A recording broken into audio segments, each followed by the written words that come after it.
Salam sejahtera Bapak Ibu, saudara-saudari yang dikasihi Tuhan Yesus Kristus. Marilah kita bersukacita untuk mendengarkan sabda firman Tuhan pada hari ini. Kita bersatu di dalam doa. Kasih karunia dan damai sejahtera dari Allah Bapa Tuhan kita dan dari anaknya Tuhan Yesus Kristus menyertai kamu sekalian. Amin. Bapak Ibu dan saudara-saudari yang dikasihi Tuhan Yesus Kristus, firman Tuhan untuk kita renungkan dan akan kita lakukan dalam hidup kita setiap hari. Pada saat ini tertulis di dalam surat 2 Korintus pasal 4 ayat 11.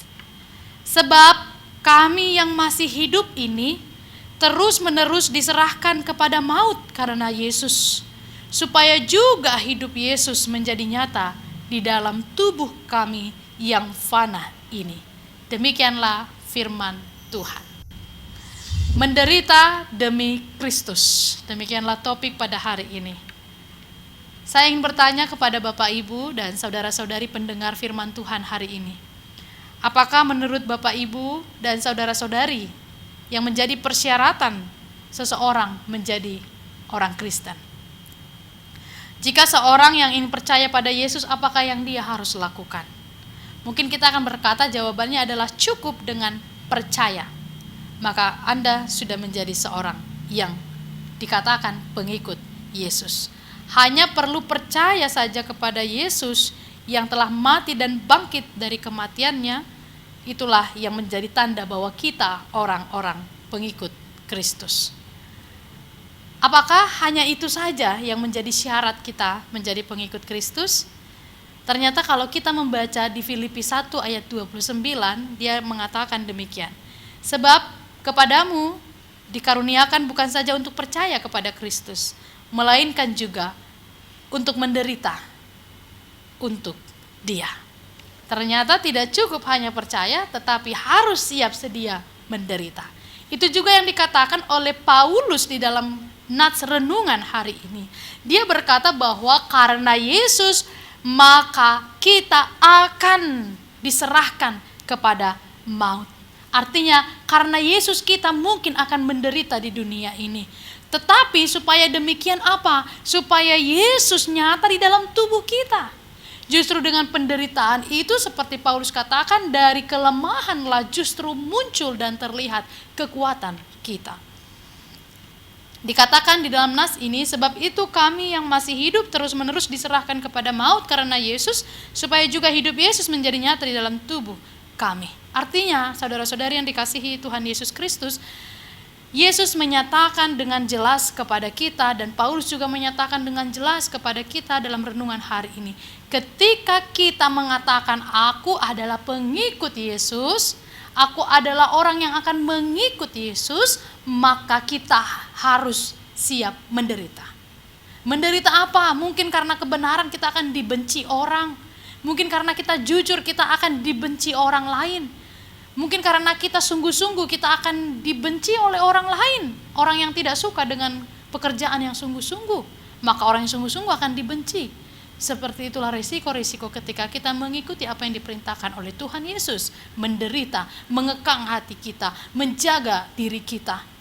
Kata menderita di dalam firman Tuhan hari ini boleh disandingkan dengan kata maut. Oleh karena Yesus kami diserahkan kepada maut katanya. Artinya seringkali karena iman percaya kita berhadapan dengan penderitaan demi penderitaan. Tetapi Yesus sendiri sudah mengatakannya kepada kita. Jika seseorang ingin mengikut aku, ia harus menyangkal diri, memikul salibnya setiap hari dan mengikut aku. Sebab siapapun yang berusaha menyelamatkan nyawanya, ia akan kehilangan nyawanya. Akan tetapi barang siapa kehilangan nyawanya karena aku, ia akan menyelamatkannya. Oleh karena itu dikatakan kembali di dalam Lukas 9 ayat 25. Apakah untungnya jika seseorang mendapatkan seluruh dunia tetapi mati atau kehilangan nyawanya sendiri? Saudara-saudari, ini adalah pilihan kita. Apakah kita mau tetap menjadi orang percaya? Mungkin ada pertanyaan, hidup saya begini-begini saja, hidup saya tidak menguntungkan, hidup saya justru semakin menderita.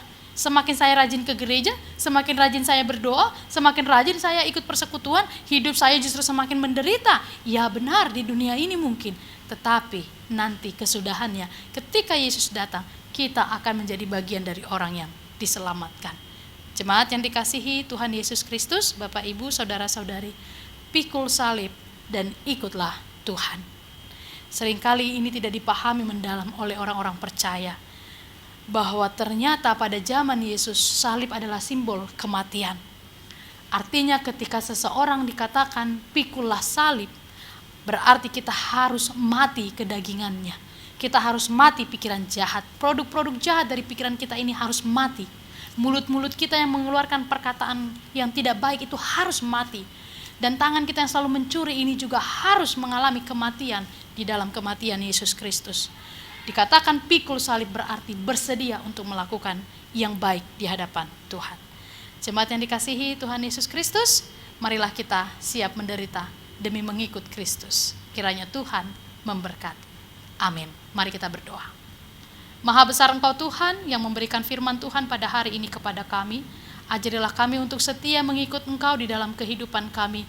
Dan berikanlah kami kekuatan untuk melakukan firman-Mu. Berikanlah kami hikmat Tuhan supaya kami mampu melakukan kebenaran firman-Mu. Tuhan Allah Maha Baik, kiranya Engkau senantiasa menyertai kehidupan seluruh jemaat-Mu dimanapun berada. Bila ada yang sedang berduka, Tuhan akan beri penghiburan. Ada yang sakit, Tuhan akan sembuhkan mereka, berikan pengharapan kepada mereka. Dan bila kami harus menderita karena kebenaran, menderita karena kami tetap setia mengikuti Engkau, kuatkanlah kami. Ampunilah dosa yang kami perbuat agar kami layak menerima berkat-Mu. Di dalam Kristus Yesus kami berdoa dan mengucap syukur. Anugerah dari Tuhan kita Yesus Kristus, kasih setia dari Allah Bapa, dan persekutuan dengan Roh Kudus menyertai kamu sekalian. Amin. Selamat beraktivitas untuk Bapak, Ibu, dan saudara-saudari sekalian. Kiranya Tuhan memberkati, tetap semangat. Shalom.